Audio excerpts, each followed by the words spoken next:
Welcome back to the Armchair Verdict, and welcome if it's your first time here. Thank you for watching the video today. Please like the video and subscribe to the channel if you haven't already done so. It will be greatly appreciated. Now, Ryan King Garcia versus Rolly Romero. Times Square, New York provided us with a bit of an upset and a bit of a shock. And I'm going to talk about this and I'm going to dive straight in because there's no beating around the bush here. This is our first time seeing Ryan Garcia since his controversial no contest against Devin Haney in April of 2024. And in that fight with Devin Haney in April 2024, Ryan Garcia looked like a beast. He looked like a killer. He looked like he had come of age. It was the career best performance. But the performance we saw against Rolly Romero was nothing close to that at all. It was more similar to the performance we saw from Ryan Garcia against Luke Campbell, where he got dropped. It was more similar to the performance we saw from Ryan Garcia against Gervonta Tank Davis, when he was beaten into submission and many say that he quit, ending the fight on his knee. Offered nothing offensively that night and was comprehensively outclassed. And against Rolly, yeah, it was more similar to that than the Devin Haney performance. That was the quality we saw last night was a far cry from what we saw against Devin Haney. And I just want to talk about why. I'll be honest, when I watched it, my immediate thoughts were, so this is the real Ryan Garcia, huh? No Osterine and you don't look good no more. No peds, no party. This is Ryan Garcia when he's clean, huh? I can't help it. That's genuinely what I thought. I'm not trying to be skeptical, but I'm cynical, but that's what I thought. Please tell me I'm not the only one. If you're watching this, comment and let me know, because how do you go from that to that? I mean, it's ridiculous. And maybe it's just me, because I've never been a big fan of Ryan Garcia as a boxer. A lot of people are hyping him up. He's got this big online following on social media and stuff, but I never jumped on board the Ryan Garcia bandwagon or the Ryan Garcia hype train. I saw a lot of flaws in his game, in his fundamentals. The chin was up in the air, the defense is poor. Doesn't really set things up with the jab well. Footwork sloppy. I just never really bought into him. There was always room for improvement. You can see there was raw talent there. Great hand speed, great left hook. But nah, I weren't buying into what he was selling. And that performance last night confirms why I was right to feel that way. What makes it even worse for me is Rolly Romero is a guy who I also didn't rate very highly. In fact, I rated him less than I rated Ryan Garcia.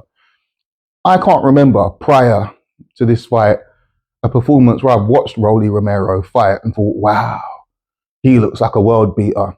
The division better take notice. This guy's a problem. Nah, we're talking about a guy that has lost 2 out of his last 4 fights by TKO. One against Gervonta Davis, where he was beaten badly, and then another one against Isaac Pitbull Cruz, who was a smaller guy coming up in weight. And when we look at the 2 fights that Rolly won, one of those was a very controversial TKO win against Ismael Barroso. Many of you will remember where Barroso was leading the fight on the cards, was dominating Rolly. Rolly had a bit of success, and then the referee, Tony Weeks, jumped in and stopped the fight. And it was premature. Like, everyone I know that watched that fight believes that's a premature stoppage and the referee made a mistake. He saved Rolly's ass on that night. And let's not forget, Barroso was 40 years old at the time. So I've never seen anything from Rolly that makes me think he's a problem. And I know 100% Turki Al-Sheikh, Oscar De La Hoya, and everyone that put this fight together felt the same way about Rolly. They saw him as a low-risk, high-reward opponent for Ryan in his comeback fight. A guy who has a bit of a name, a personality. He'll sell the fight well in the press conferences, in the face-offs. He'll attract fans to come and watch it. Someone who's not going to be a threat to Ryan. Someone who Ryan can look good against in his comeback fight. And then they can push forward and make the Devin Haney versus Ryan Garcia rematch. That was the plan here, let's be honest. We've heard it all week from all the promoters and everyone. Oh yeah, rematch, Ryan Garcia, Devin Haney. Even Rolly himself said he felt disrespected by people talking about Devin Haney so much. and he felt like he was being overlooked. So the fact that Ryan Garcia lost, and comfortably lost, to a guy like Rolly makes me think, hmm, so you can beat the brakes off Devin Haney a year ago, but you can't get off on Rolly. What's going on here? No peds, no party. That's what I think. Change my mind. If you think differently in the comments, change my mind, because it doesn't add up. I'm doing the maths, I'm doing the mathematics, and it's not adding up. I don't see it. Now, there may be other reasons. If I open my mind a bit and sort of step away, try and be impartial and put personal feelings aside, it is the first time that Ryan Garcia's fought in just over a year. Maybe the ring rust, the layoff, maybe it has had an effect and he wasn't 100% himself. Obviously, we know the reasons he was out of the ring. Maybe he fell out of love of the game a little bit while he was away. Maybe he wasn't fully focused. Maybe he wasn't training. And he just hasn't been fully dialed in since whatever happened.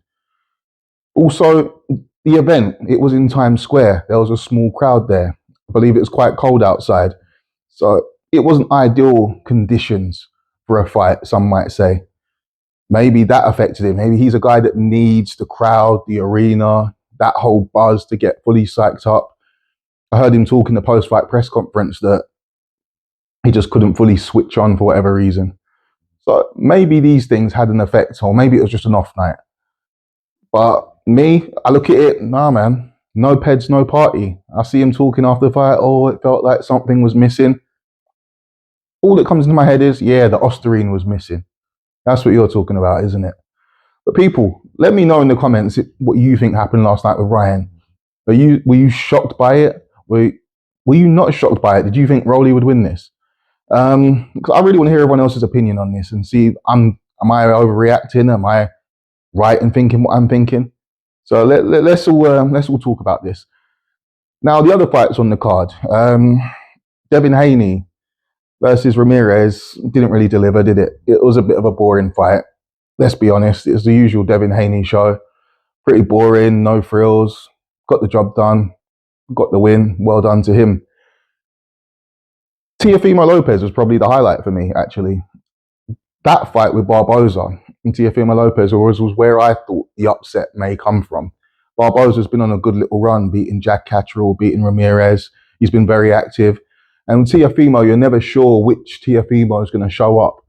Is it going to be the Teofimo Lopez that beat Vasily Lomachenko? Or is it going to be the Teofimo Lopez that lost to George Kambosos? You just don't know. And seeing him in the build-up to this fight, he was doing a lot of silly antics, a lot of horseplay, a lot of funny behavior. He was wearing masks, he was wearing silly outfits and clowning around a lot of the press conferences. And I did wonder, is Teo fully focused here?